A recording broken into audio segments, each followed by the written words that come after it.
ಹಾಳಾದಂತಹ Chinnaswamy stadium ಬಳಿಯ ಕಾಲ್ತುಳಿತ ಪ್ರಕರಣವನ್ನ ಸರ್ಕಾರ ಗಂಭೀರವಾಗಿ ಪರಿಗಣಿಸಿದೆ. ನಿನ್ನೆ ಬೆಳಗ್ಗೆ ಮುಖ್ಯಮಂತ್ರಿ ಸಿದ್ದರಾಮಯ್ಯನವರು ಸಚಿವ ಸಂಪುಟ ಸಭೆ ಮಾಡಿದ್ರು. ನಿನ್ನೆ ತಡರಾತ್ರಿಯ ತನಕವೂ ಕೂಡ ಸಭೆಗಳ ಮೇಲೆ ಸಭೆ ಮಾಡಿ ಕೆಲ ಕ್ರಮಗಳನ್ನು ಸರ್ಕಾರ ತೆಗೆದುಕೊಂಡಿತ್ತು. ಇದೀಗ ಈ ಪ್ರಕರಣಕ್ಕೆ ಸಂಬಂಧಪಟ್ಟಂತೆ ಇಬ್ಬರು ಆಯೋಜಕರನ್ನ ಸಿಸಿಬಿ ಪೊಲೀಸರು ಬಂಧಿಸಿದ್ದಾರೆ. ಆರ್ಸಿಬಿ ಮತ್ತು ಡಿಎನ್ಎ ಮ್ಯಾನೇಜ್ಮೆಂಟ್ನ ಇಬ್ಬರ ಬಂಧನ ಆಗಿದೆ. ನಿಖಿಲ್ ಸೋಸಲೆ ಅಂತ ಆರ್ಸಿಬಿ ಆಯೋಜಕ, ಡಿಎನ್ಎ ಇವೆಂಟ್ ಮ್ಯಾನೇಜ್ಮೆಂಟ್ನ ಸುನಿಲ್ ಮ್ಯಾಥ್ಯೂ, ಇಬ್ಬರನ್ನು ಬಂಧಿಸಬೇಕು ಅಂತ ನಿನ್ನೆ ಸಿದ್ದರಾಮಯ್ಯನವರು ಸೂಚನೆ ಕೊಟ್ಟಿದ್ದರು. ಅದರ ಪರಿಣಾಮ ಇದೀಗ ಅರೆಸ್ಟ್ ಆಗಿದೆ. ಕರ್ನಾಟಕ ಸ್ಟೇಟ್ ಕ್ರಿಕೆಟ್ ಅಸೋಸಿಯೇಷನ್ನ ಕಾರ್ಯದರ್ಶಿ ಸೇರಿದಂತೆ ಇಬ್ಬರು ನಾಪತ್ತೆಯಾಗಿದ್ದಾರೆ.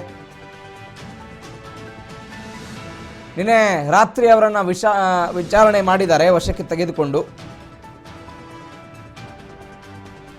ಯಾರು ಹೋಗಿದ್ದಾರೆ ಅವರ ಪತ್ತೆಗೆ ವಿಶೇಷ ತಂಡವನ್ನು ರಚನೆ ಮಾಡಿದಾರಂತೆ. ಚಿನ್ನಸ್ವಾಮಿ ಸ್ಟೇಡಿಯಂ ಬಳಿಯ ಕಾಲ್ತುಳಿತ ಪ್ರಕರಣ,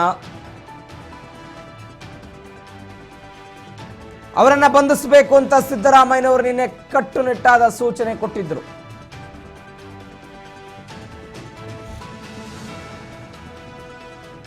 ಈ ಸೂಚನೆಯ ಬೆನ್ನಲ್ಲೇ ಇದೀಗ ನಿಖಿಲ್ ಸೋಸಲೆ ಆರ್ಸಿಬಿ ಆಯೋಜಕರು ಅವರ ಬಂಧನ ಆಗಿದೆ.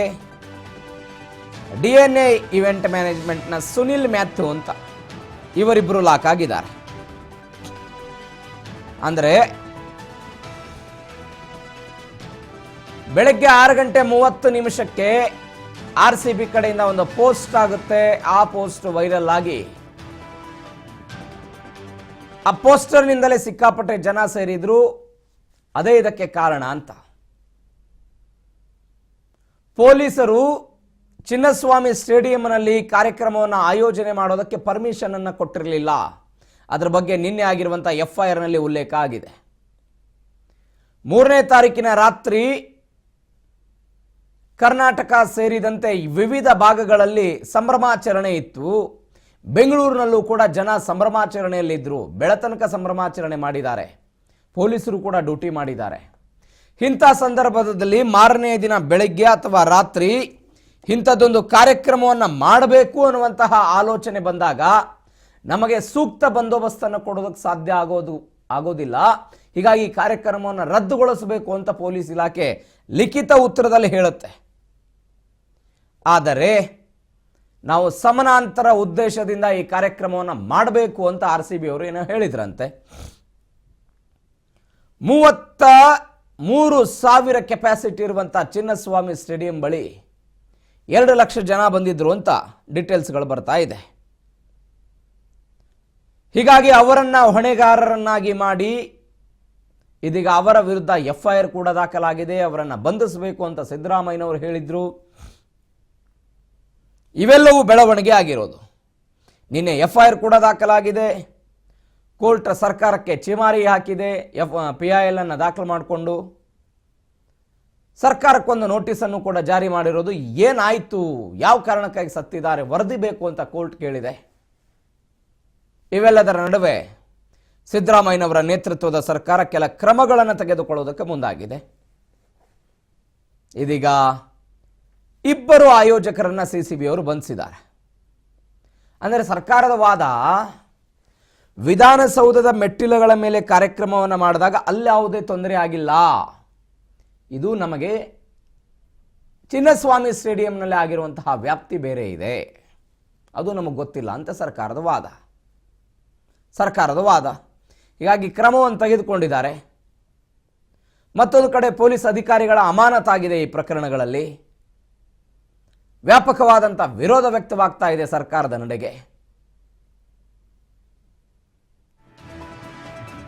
ವ್ಯಾಪಕವಾದಂಥ ವಿರೋಧ ವ್ಯಕ್ತವಾಗ್ತಾ ಇದೆ.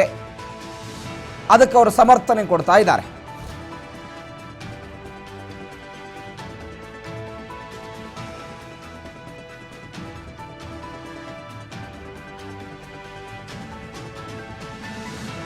ಚಿನ್ನಸ್ವಾಮಿ ಸ್ಟೇಡಿಯಂ ಬಳಿಯ ಈ ಪ್ರಕರಣಕ್ಕೆ ಸಂಬಂಧಪಟ್ಟಂತೆ ನಿನ್ನೆ ರಾತ್ರಿ ಕಬ್ಬನ್ ಪಾರ್ಕ್ ಠಾಣೆಯ ಪೊಲೀಸರು ದಾಳಿ ಮಾಡಿದ್ದಾರೆ.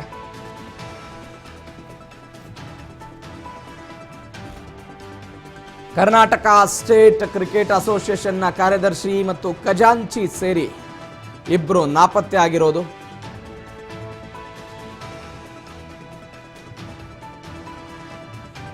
ಕಾರ್ಯದರ್ಶಿ ಶಂಕರ್, ಖಜಾಂಚಿ ಜೈರಾಮ್ ಮನೆ ಮೇಲೆ ದಾಳಿಯಾಗಿದೆ.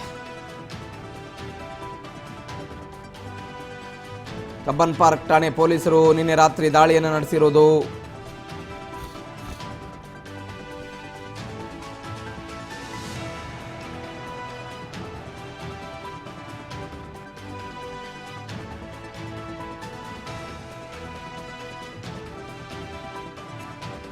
ಈ ಪ್ರಕರಣವನ್ನ ಒಂದು ಕಡೆ ಸಿಐಡಿ ಅವರು ತನಿಖೆ ಮಾಡ್ತಾ ಇದ್ದಾರೆ, ಮತ್ತೊಂದು ಕಡೆ ನಿವೃತ್ತ ನ್ಯಾಯಾಧೀಶರಾದ ಜಾನ್ ಮೈಕಲ್ ಕುನ್ನಾ ಅವರ ನೇತೃತ್ವದಲ್ಲಿ ಒನ್ ಮ್ಯಾನ್ ಕಮಿಷನ್ ಅನ್ನು ನೇಮಕ ಮಾಡಿ ನ್ಯಾಯಾಂಗದ ತನಿಖೆ ಮಾಡ್ತಿದ್ದಾರೆ.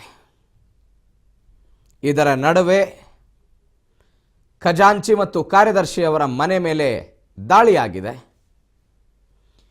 ಬಿಜೆಪಿಯವರು ಒಂದು ಆರೋಪ ಮಾಡ್ತಾ ಇದ್ರು, ಒಬ್ಬ ಜಿಲ್ಲಾಧಿಕಾರಿ ನೇತೃತ್ವದಲ್ಲಿ ಇದನ್ನು ತನಿಖೆ ಮಾಡಿಸ್ತಾ ಇದ್ದೀರಿ, ಜಿಲ್ಲಾಧಿಕಾರಿಗಳು ಬಂದು ಹೇಗೆ ಮುಖ್ಯಮಂತ್ರಿಗಳನ್ನ ಪ್ರಶ್ನೆ ಕೇಳ್ತಾರೆ, ಉಪಮುಖ್ಯಮಂತ್ರಿಗಳನ್ನ ಪ್ರಶ್ನೆ ಕೇಳ್ತಾರೆ, ಅವರನ್ನು ಹೇಗೆ ವಿಚಾರಣೆ ಮಾಡ್ತಾರೆ, ಇತ್ಯಾದಿ ಇತ್ಯಾದಿ ಆರೋಪಗಳಾಗಿತ್ತು. ಇವೆಲ್ಲವೂ ಆದ ನಂತರ ನಿನ್ನೆ ರಾತ್ರಿ ನಿವೃತ್ತ ನ್ಯಾಯಾಧೀಶರಾದ ಜಾನ್ ಮೈಕಲ್ ಕುನ್ನಾ ಅವರ ನೇತೃತ್ವದ ಒನ್ ಮ್ಯಾನ್ ಕಮಿಷನ್ ನೇತೃತ್ವದಲ್ಲಿ ನಾವು ಇದನ್ನು ತನಿಖೆ ಮಾಡ್ತೀವಿ ಅಂತ ಹೇಳಿ ಆದೇಶವನ್ನು ಹೊರಡಿಸಿದ್ದಾರೆ. ಇದೀಗ ಇಬ್ಬರು ನಾಪತ್ತೆ ಆಗಿದ್ದಾರೆ. ಅವರ ಮನೆಗಳ ಮೇಲೆ ದಾಳಿಯನ್ನು ಮಾಡಲಾಗಿದೆ. ಕಬ್ಬನ್ ಪಾರ್ಕ್ ಠಾಣೆಯ ಪೊಲೀಸರು ದಾಳಿಯನ್ನು ಮಾಡಿದ್ದಾರೆ. ಇಬ್ಬರು ಆಯೋಜಕರನ್ನು, RCB ಮತ್ತು DNA ಆಯೋಜಕರನ್ನು ಬಂಧಿಸಿದ್ದಾರೆ. ಇಬ್ಬರು ನಾಪತ್ತೆ ಆಗಿದ್ದಾರೆ. ಅವರ ಮನೆಗಳ ಮೇಲೆ ದಾಳಿಯಾಗಿದೆ. ಕ್ರಮಕ್ಕೆ ಸರ್ಕಾರ ಮುಂದಾಗ್ತಾ ಇದೆ. ನೀವು ದೃಶ್ಯದಲ್ಲಿ ಗಮನಿಸ್ತಾ ಇದ್ದೀರಿ. FIR ಕೂಡ ದಾಖಲಾಗಿರೋದು. RCB ಫ್ರಾಂಚೈಸಿ, DNA ಎಂಟರ್ಟೈನ್ಮೆಂಟು, ಅದಾದ ನಂತರ ಕ್ರಿಕೆಟ್ ಅಸೋಸಿಯೇಷನ್ನು, ಇವರೆಲ್ಲರ ವಿರುದ್ಧ FIR ದಾಖಲಾಗಿದೆ. ಬಿಕಾಸ್ ಅವರ ವ್ಯಾಪ್ತಿಗೆ ಬಂದಂತಹ ಪ್ರಕರಣ ಇದು ಅಂತ.